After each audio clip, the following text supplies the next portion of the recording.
Well, good evening, my friends. It's almost time to say goodnight, so I had another bedtime story for you that I would like to read. I hope you guys were able to maybe find some signs of spring today. Let me know if you did.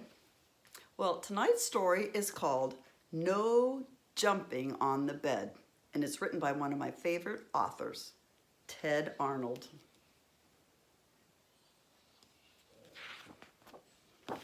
No jumping on the bed.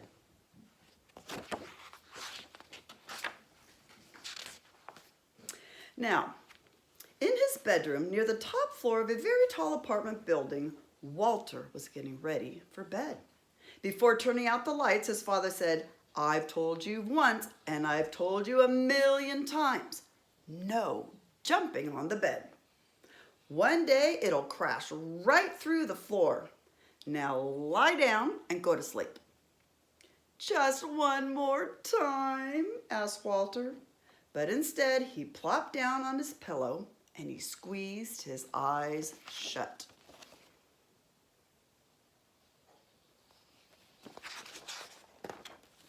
"Good night," said his father, and he turned off the light and pulled the door almost closed. The room was dark and quiet, except for the soft thump, thump, thump coming from the room above. "That's Delbert upstairs," thought Walter. There's Walter sleeping. He switched on his bedside lamp. If Delbert can jump on his bed, then so can I. Walter bounced higher and higher, and on his last jump, his hair brushed the ceiling. But when he came back down, his mattress creaked, the floor cracked, and the whole bed tipped sideways, and down through the floor fell Walter, bed and all. Oh no. Now it happened that Walter's bedroom was directly above Mrs. Hattie's dining room. She was more than a little surprised when a bed fell through her ceiling and Walter landed in her plate of spaghetti and meatballs.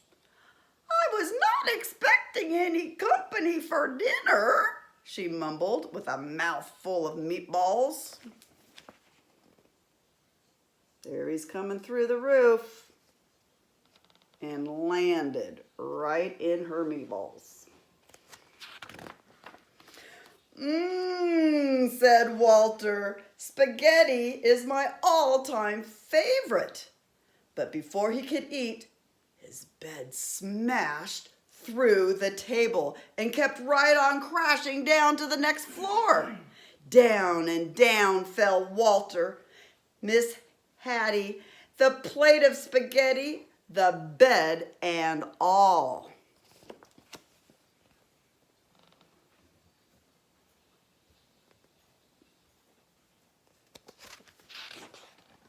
Mrs. Hattie's dining room was above Mr. Matty's TV room, and Mr. Matty didn't even notice a bed falling through his ceiling until a meatball bounced right off of his head.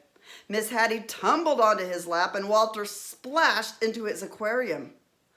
"I've already had my bath tonight," said Walter. He wanted to stay and watch the monsters on TV, but his bed crunched through the floor, taking the TV with it. Here's the meatball. And here's Walter. Down and down fell Walter, Mrs. Hattie, Mr. Matty, and the TV, the spaghetti, the bed, and all. Walter's Aunt Batty just moved into the building, and she was still unpacking when Miss Hattie, Miss Matty, and a dripping wet Walter tumbled through the ceiling right onto a box containing her rare Patagonian stamp collection. Here they come. Here she is with her stamps. And here they come, falling right through. When he burst through the bottom of the box, Walter was a sticky mess. "I've seen you've started collecting stamps," said Aunt Betty as they followed Walter through the new hole in her floor.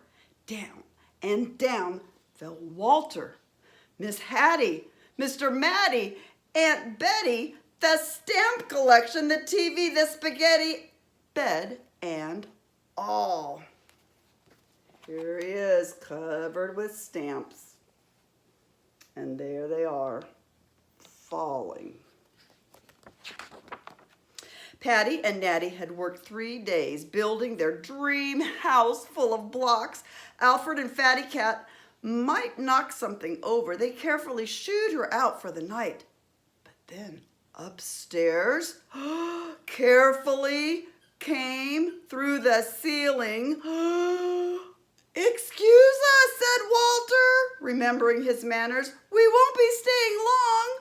The words were barely past his lips when Walter's bed bashed through the floor and continued on its way. Boy, that bed is going a long way. Well, down and down fell Walter, Miss Hattie, Mr. Matty, Aunt Betty, Patty, Natty, Fatty Cat, the stamps, the TV, the spaghetti, the bed, and all. The last thing Mr. Hanratty ever expected to see was a bed coming through his studio ceiling, followed by nearly everyone in the building. Here they come. "If I had known you wanted to see my paintings," he said, "I would have tidied up a bit." But they never once paused to admire Mr. Hanratty's colorful artwork. They were too busy splashing in his cans of paint. The floor was caved in, and everyone followed Walter's bed down through the hole.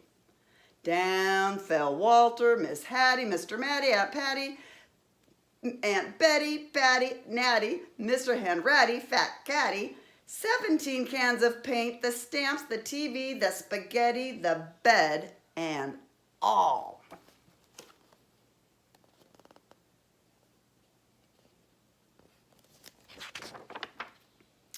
Maestro Ferlinghetti and his string quartet were astonished by the colorful crowd that fell from the ceiling.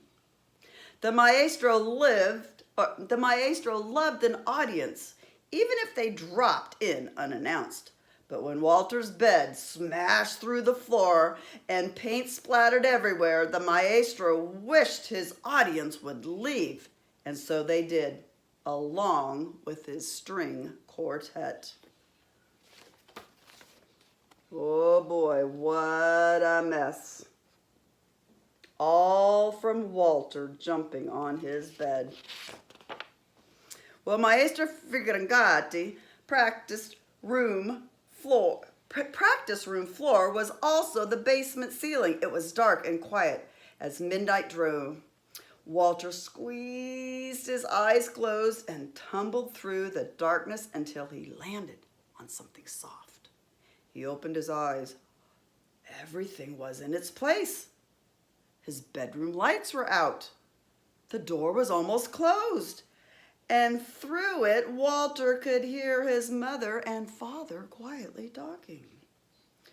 "No more jumping on the bed for me," rumbled and mumbled Walter as he lay back down to sleep.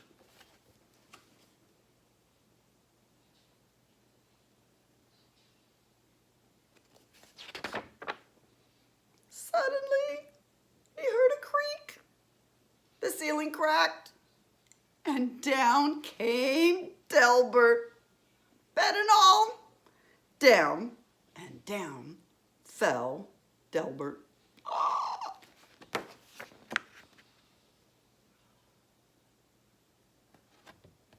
The end.